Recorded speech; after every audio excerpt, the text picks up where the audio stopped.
It was very difficult to condense trying to respond to this question in a short period of time. So bear with me because I actually put it down as a text and hope that works.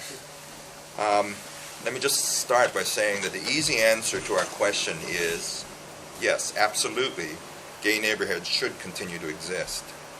The far more problematic questions, however, are what should be preserved and how to achieve this given the current political, economic, and cultural signs that exist today. Just a few days ago, I was up in Sonoma County and I was chatting with a friend of mine about today's panel on gay neighborhoods. And I told him this was not going to be an easy topic. I said, surely the neutrality of discussing gay village, gay ghetto, gay enclave, or whatever you want to geographically call this, is very, very daunting. And I was correct. He lashed out in a rhetorical diatribe on the sanctity of sexual minority places. Why does it matter, he said. This is from a gay man. Furthermore, he was furious that our identities are dominated by hyphens. That is, gay Americans, African Americans, Jewish Americans, Japanese Americans. There should be no separatist distinctions, he barked at me. We're all the same. Well, I realized I was onto something very interesting. So compressed in this short 10 minutes, here is the obvious. Change is inevitable. The Castro, Capitol Hill, Seattle, Boys Town, Chicago, West Hollywood, South End, Boston, Chelsea, New York. All of these places did not historically begin as GLBT communities. These current dynamic identities, by their very nature, transform because of certain factors, such as the political and social climate of that particular time. There was a need for what we call tolerant spaces that reflected cultural values and served special needs. These areas were always defined with boundaries, nodes, and landmarks. A cultural ability to be supported and practiced in a safe environment, as was just said, is traditionally part of what I would call a normalization process to be accepted within the framework of a dominant society. That sounds very sociological, but in my opinion, that is very, very true.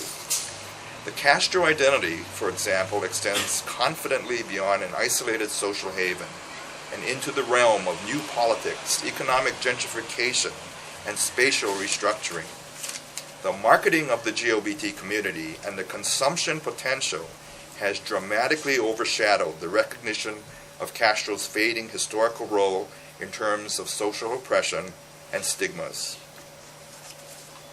Affluent gay professionals now talk about property rights, safety, and stability, rather than the openness to outsiders and to those of lesser wage, earning incomes, or status.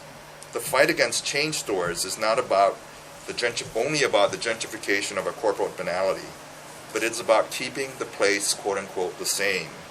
Paradoxically, to preserve an idealized ambiance that attracted the new GLBT middle class to its shores in the first place. It was enlightened heterosexuals who allowed the Castro to exist, said a National Trust gay colleague to me several years ago. Today, with acceptance and political clout, does that mean it is an entitled and established GLBT middle class that will define Castro's future? Again, because of time, there are more questions in terms of this presentation that I would like you to consider. Number one, what is the point of saving a gay neighborhood? Is it the preservation of empty buildings or something more intangible? Is it not the cultural uniqueness of the GLBT community that beckons our attention? Number two, can we regulate places to maintain a cultural presence? Can the GLBT culture be codified and enforced to continue as an important place in America's social progression? Should we utilize existing governmental overlays, such as historic districting, or promote new methods to achieve sensible planning? Fundamentally, should residents and those like myself who live outside the city, who also consider the Castro our neighborhood, accept the transformation into a broader mainstream community as a normal process of transition? After all, where are the Italian working class families who once called the Eureka Valley or the Castro their home?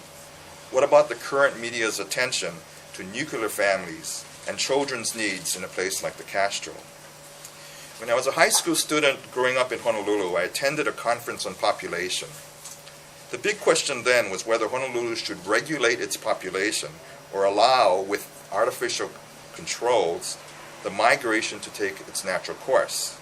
After all, when Hawaii became a commodity, how do you protect the fragile cultural and social aspects from mainlanders seeking paradise and implanting their own aggressive ways onto the islands? This was a major issue years and years ago, and it's essentially unresolved. Number 3, and closer to home, why not continue to embrace and strengthen the Castro as a nationally and internationally important place, a model for other communities that remain intolerable and homophobic? We talk about the historical roots of the Castro at the local level. Perhaps its evolution is about addressing the global community. Look at Egypt, look at China and Iran's anti-gay program, or India and Nepal, when ironically before British rule, homosexuality was accepted in the Hindi and the Buddhist cultural ways of life. Foreign queers know that places like the Castro are symbols, even if we have our own internal petty grievances, provincial bickering, and self-congratulatory activism. I may resist being labeled a gay man of color, but frankly, my dear, I am. Surely, as my idealistic Sonoma Valley pal desires, America should bathe in color-free liberalism. Unfortunately, we still remain segregated when the polarization through racial and ethnic identity within the GLBT community is so omnipresent.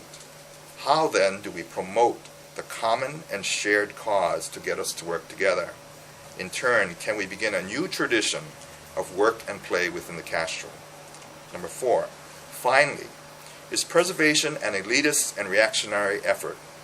We fail to grasp the complex social and cultural support necessary to preserve buildings. Furthermore, without an understanding of development and its long-range impacts, we become demoralized in our attempts to maintain that quote-unquote sense of place. Preservation must discuss more strategically the survival of our places within the mainstream of our country.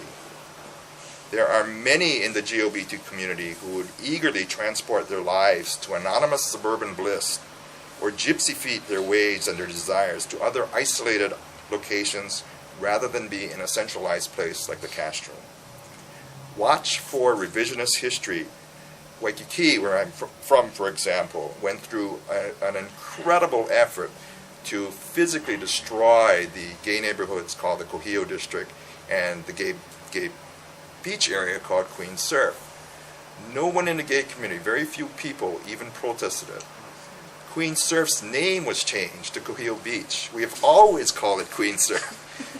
And without really that kind of attention to what's happening very subtly, those places are gone. And you can look at Honolulu, you can look at a lot of other communities throughout the country where there is no political clout with the gay communities. Worth saving. Perhaps discussion is really about a natural process that dictates what will be.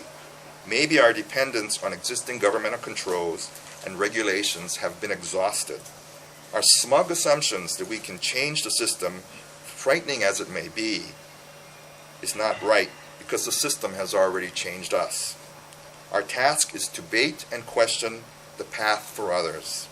The pulse and flow of our community rests with those who have the power, authority, resources, and clout to move us forward. Let's be very realistic. Such is the early 21st century in San Francisco. Thank you.